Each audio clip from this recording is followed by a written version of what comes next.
Você quer ver eu colocar este dicionário dentro desse envelope? Duvida? Olha só. Pronto. O quê? Você acha que eu estou te enganando? De jeito nenhum. Neste CD aqui está todo o conteúdo desse dicionário, palavra por palavra. E você vai entender como isso é possível na teleaula de hoje. Nossa teleaula de educação artística vai falar sobre como as formas mais tradicionais de criação se combinam hoje em dia com a informática. Você vai ver como os produtos gerados pelo talento e pela criatividade dos artistas podem ser reproduzidos de diferentes maneiras e em larga escala, graças à tecnologia dos computadores. E de quebra, você vai ainda conhecer um pouco da história das artes gráficas.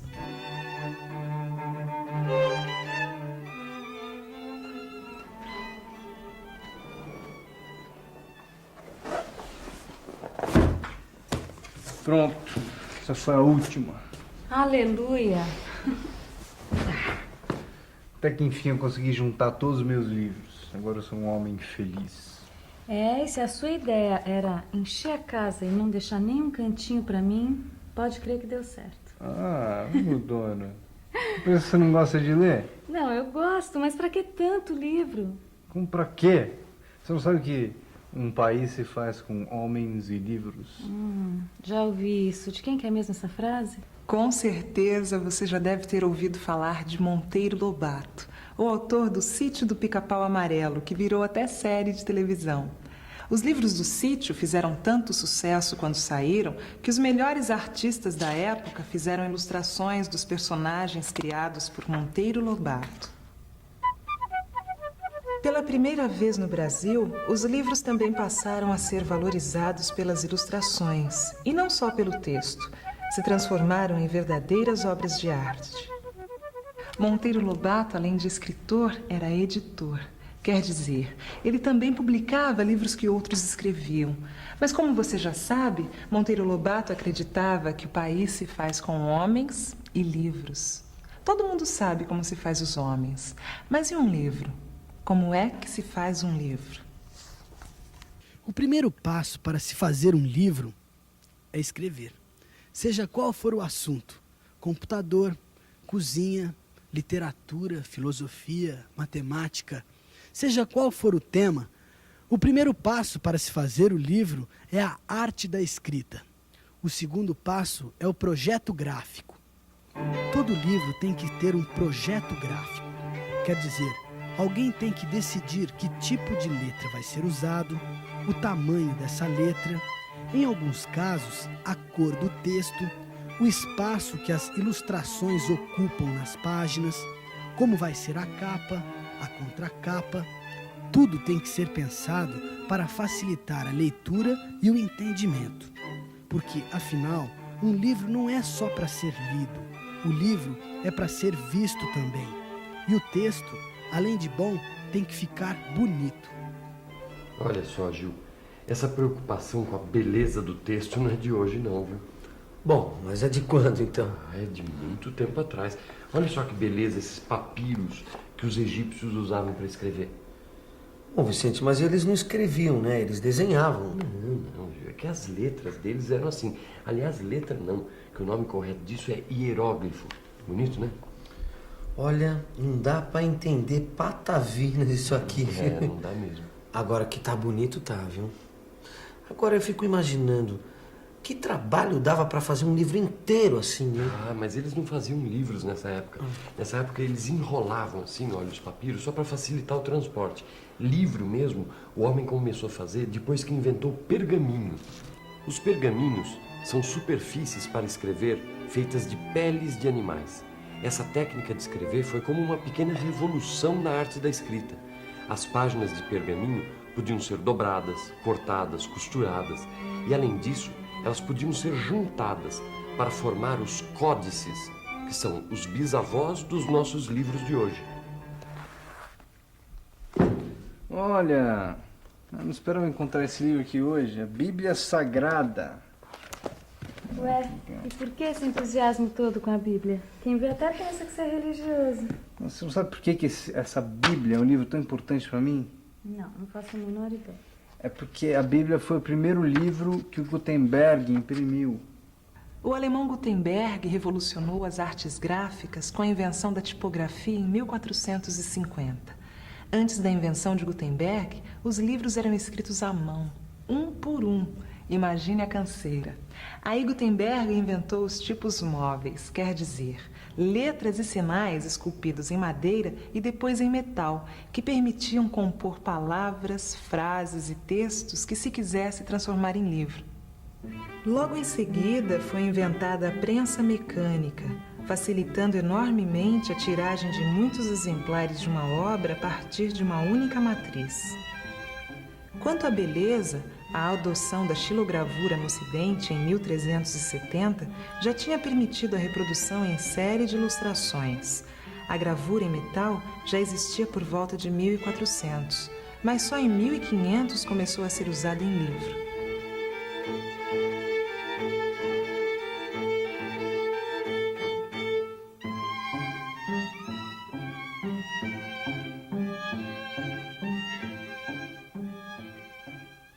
Então, isso aqui é a Bíblia. A Bíblia foi o primeiro livro que o Gutenberg imprimiu testando o invento dele. E como é que as pessoas faziam para ler a Bíblia antes dele imprimir? Antes eram só cópias à mão, que eram tão raros que só podiam ser consultados nas igrejas e nos mosteiros.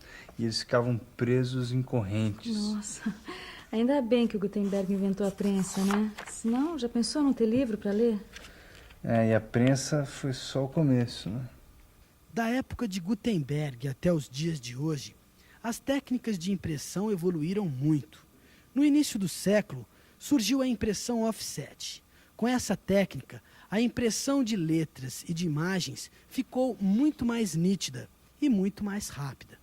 Os jornais, por exemplo, passaram a ser impressos aos milhares e diariamente.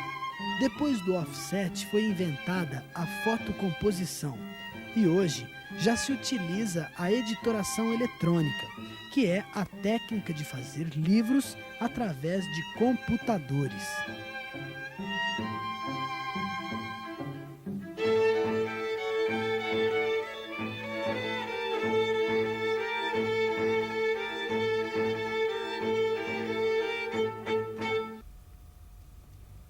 Gustavo, falando em computador, bem que você podia ter alguns CD-ROMs em vez de tantos livros, né?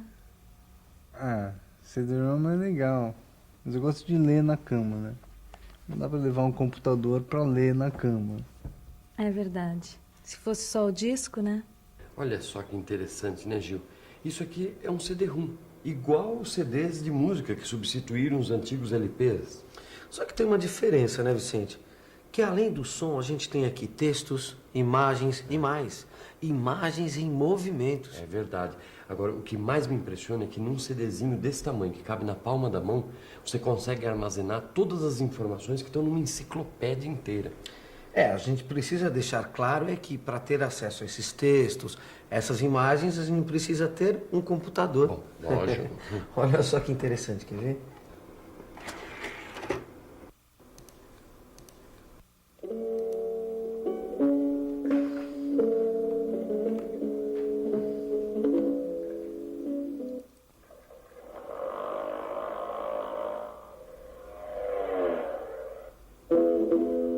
As ideias de Leonardo sobre voos propulsionados pelo homem estavam baseadas em cuidadosos estudos sobre a anatomia dos pássaros.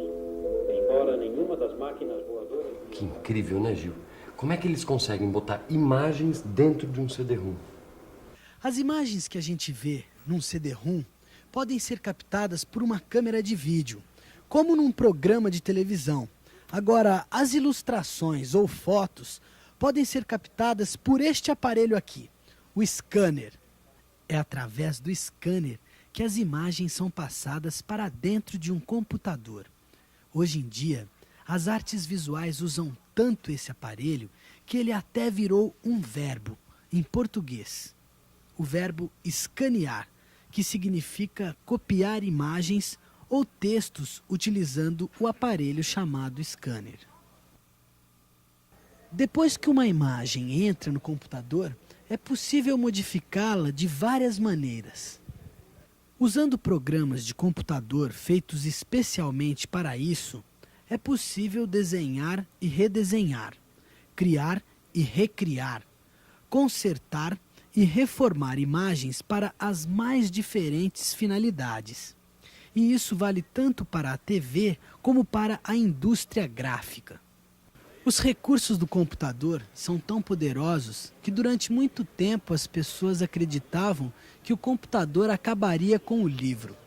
Hoje a gente sabe que isso é uma bobagem. Uma coisa nunca substitui a outra totalmente. As coisas se transformam e é sempre bom ler um bom livro com ou sem o computador. O mundo das artes gráficas emprega uma série de profissionais de nível técnico. Esse é meu caso, eu trabalho como diagramador. Eu sempre uso o computador para fazer o desenho das páginas. A página tem que ter um equilíbrio entre texto e imagens, que podem ser fotos ou ilustrações. Normalmente, eu sigo o desenho feito pelo diretor de arte, que é o profissional que imagina como a página deve ser. Mas hoje em dia, qualquer diagramador tem que saber usar o computador para fazer o seu trabalho. Mas existem cursos em todo o país para se aprender isso.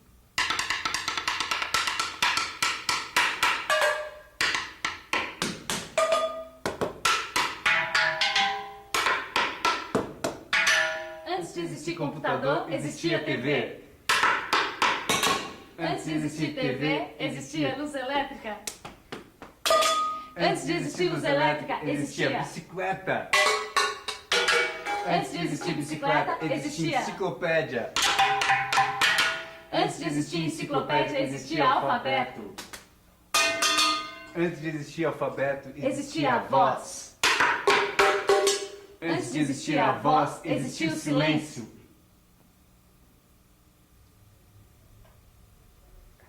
Fica com a revisão. E atenção, se liga aí que é a hora da revisão. Na teleaula de hoje, você viu como as formas mais tradicionais de criação se combinam hoje em dia com a informática. Você viu como os produtos gerados pelo talento e pela criatividade dos artistas podem ser reproduzidos de diferentes maneiras e em larga escala, graças à tecnologia dos computadores. E de quebra, você ainda conheceu um pouco da história das artes gráficas. Agora é com você. Aproveite o que você já sabe sobre como são feitos os livros, abra seu livro e estude. A gente se vê na próxima teleaula. Até lá!